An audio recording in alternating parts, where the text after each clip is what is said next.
On Friday afternoon, Mr. Sridhar Koshi, the chief executive of Koshi Automobiles Limited, was worried. His marketing manager, Mr. Batra, had reported that the sales of their new brand of moped, Speed, has declined for the 5th consecutive month.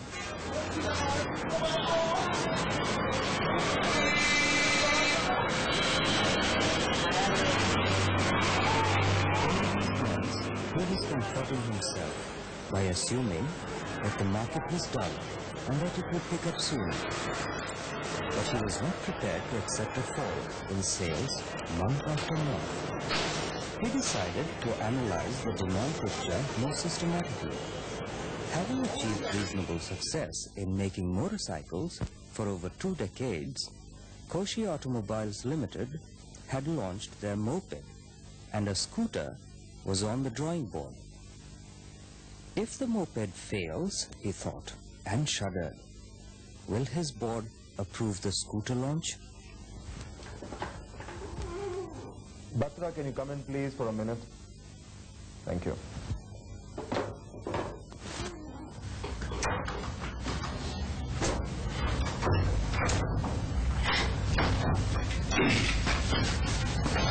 Yes, well, I've got all the documents for you. But do you think you entered the moped market at the wrong time? Or is our model Speed the only model to suffer? Mr. Batra knew he was not caught unawares, for these were the very problems worrying him. I don't think the public is... But he was surprised that his boss thought of the same. And what about the distributors? So I think, to answer your question, one will have to look into the two-wheeler market and analyze the question of speed in relation to that, of course. So why don't we move into the preview chamber? Okay.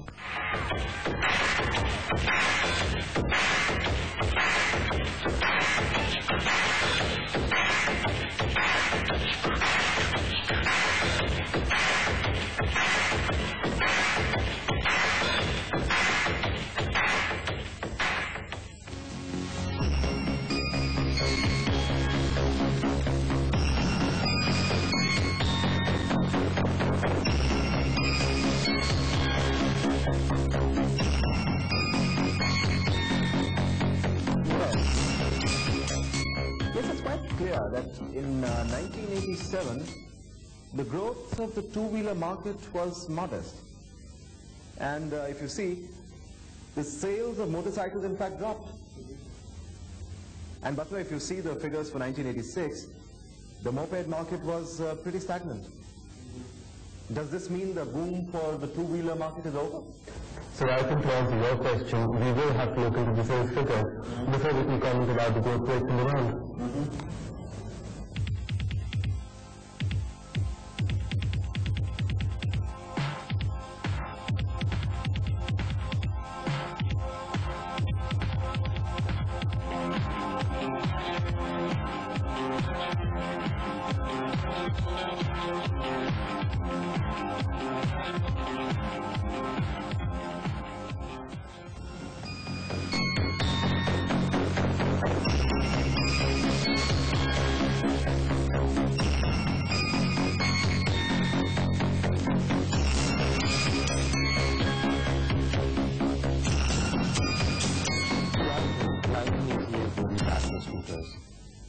How funny.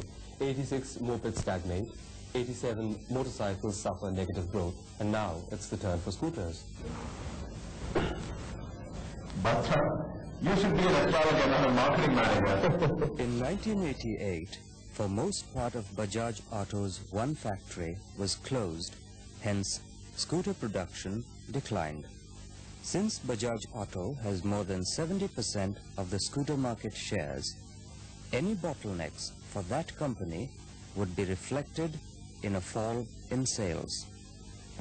A situation like this a few years back would have resulted in customers waiting for the factory to reopen, and waiting lists would have swollen. But today, if scooters are not available in the market, any number of motorcycle brands are available, and possibly the customer switches to them rather than wait. But what I think is that we require a detailed analysis of the customer behavior. So why don't we go on with it and I have a look at the rest of the figures.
1980s had been a real boom period.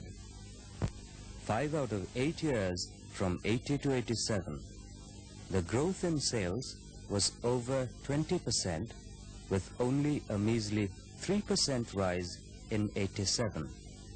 During the 70s, moped capacities were created, and once they came up, the structure showed dynamic changes. Throughout the 70s, scooters took almost 50% of the market share, but presently the distribution is changing rapidly.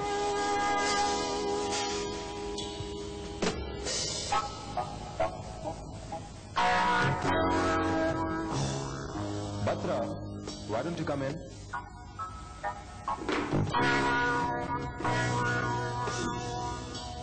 Batra, I've been going through these figures, and it's quite hard to decide from the data whether there exists a buyer segment which is exclusive for scooters or motorcycles. So I think the belief that the motorcycle buyer has a different profile than a scooter buyer will, after all, not be borne out by a qualitative demand analysis. So why don't we go in for a market research? That'll give us information on customer profiles and shifts in buyer preferences, and on the roles of the variable factors like price, performance and looks. So don't you think there's going to incur a huge expenditure? So why don't we definitely for the moment? I've got some interesting observations about the motorcycle demand. Let's see how it is.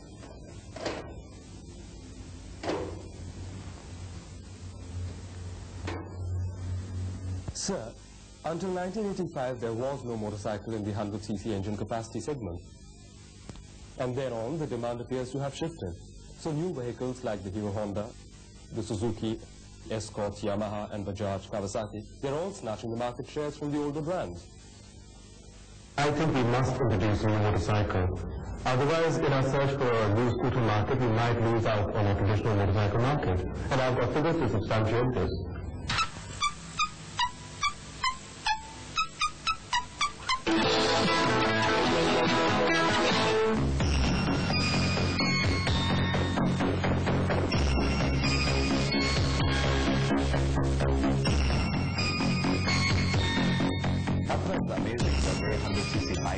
The motorcycle market. It's almost 55%. I think the need is a change in CAL's product strategy. So besides these aggregate data, I have got some more data on the regional distribution of demand. As you see, distinct regional preferences are emerging. For example, in North India, comprising of states like Uttar Pradesh, Punjab, Haryana, Jammu and Kashmir, Himachal, Delhi and Chandigarh lead in a scooter market. Whereas in the south, including Pondicherry, it leads in the moped market. And the western part, comprising of Gujarat, Maharashtra, Goa, Madhya Pradesh and Rajasthan, they seem to prefer motorcycles. East India contributes to a little over 10% of the two-wheeler sales, and mopeds are the least preferred vehicles. You see, in 1983, for instance, the west and northern regions accounted for 2/3 of the two-wheeler market. And by 1987, South had emerged as an important region, increasing its share from 21% to 26%. If we see, the motorcycle market in the north has lost its importance, while the market in the west has been gaining in strength. The north accounted for, how much is it? 51% of the market in 1985. And by 87, it's dropped to 43%. So the motorcycle market appears to be more volatile as regards regional shifts in demand. Well, as of now, I think I'm contented with these figures, but I need the weekend to ponder over this subject. Koshi was happy that his decision to launch the moped in South was not a wrong one. Yet, he felt that more sales effort could have been channeled in the Western India, which has also showed marked preference for mopeds. The picture was somewhat clearer to him now that there are year-to-year variations. But North and West are most important for the scooter market, South and West for the moped market. For the motorcycle market, South and North are gaining prominence, but with the West remaining at the top.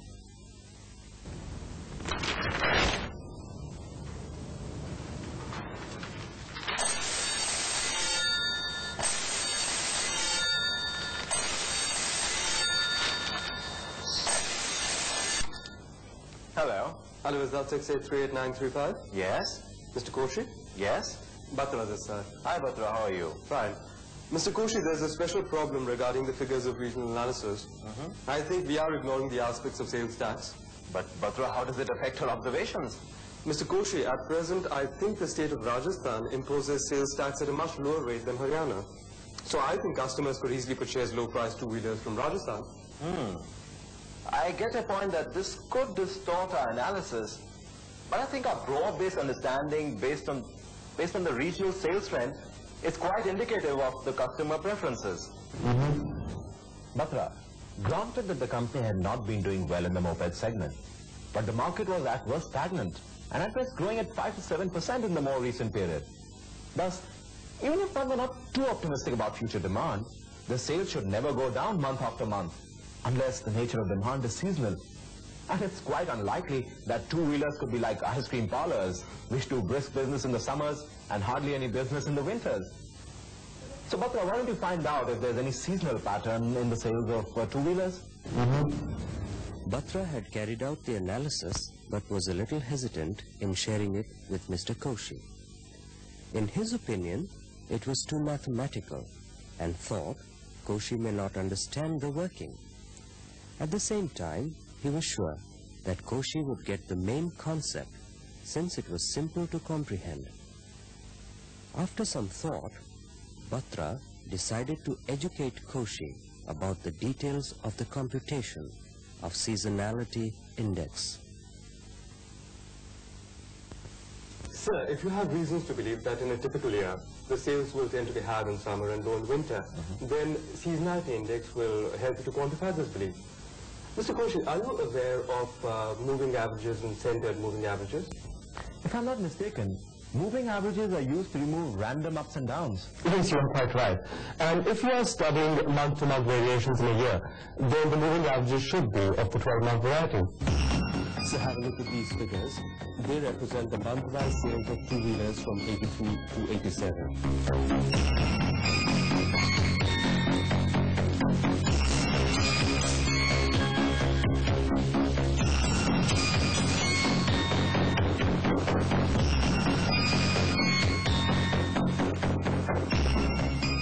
And this table gives us the centered moving averages for each month. If you first take a 12-monthly moving average and then a 2-monthly one, naturally some data is lost.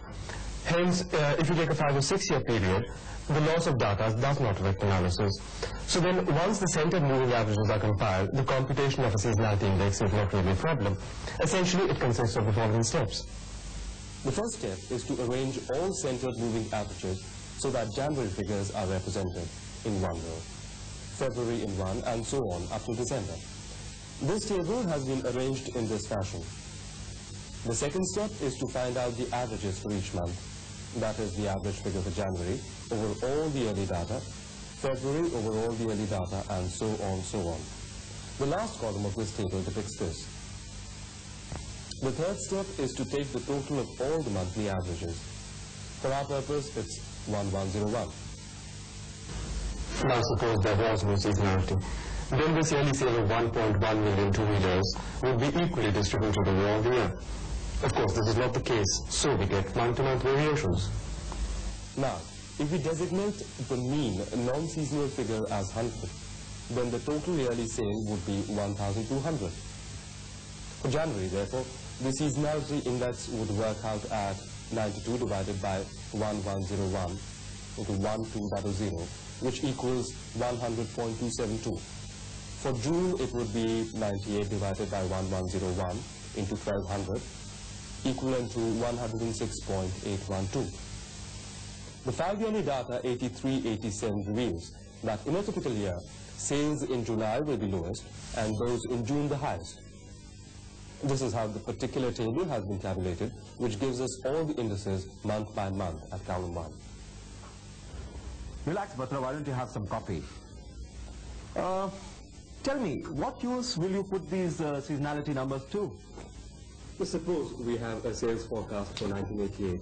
That is, somebody has studied the trend and projected that sales will tend to go up from 13.97 lakhs in 87 to 14.38 lakhs in 88. and we desire to break this up into monthly sales, then we can use these numbers as shown in columns 2 and 3. The yearly sales forecast of 14.38 lakh two-wheelers comes from projecting the trend figure of 1.16 lakh numbers per month, increasing at per month. This gives us the unadjusted January 88 forecast at 1.1658 lakh numbers. Seasonality index for the month is 100.2. Hence, the adjusted forecast for January 88 is 1.1658 into 1.00273, which equals 1.169 lakh numbers.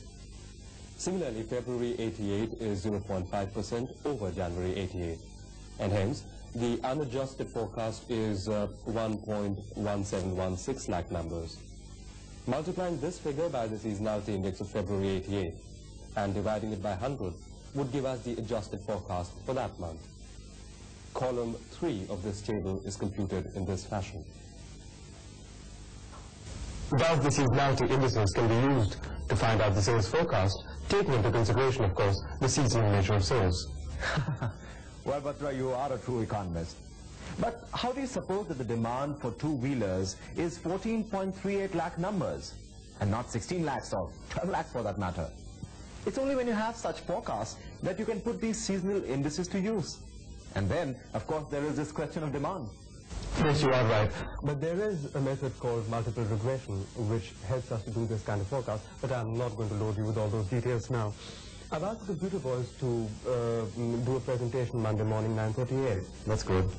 Koshy realized that the analysis of demand done so far did not have much to do with price variations, both within a category like scooters and also between two categories, like scooter and moped.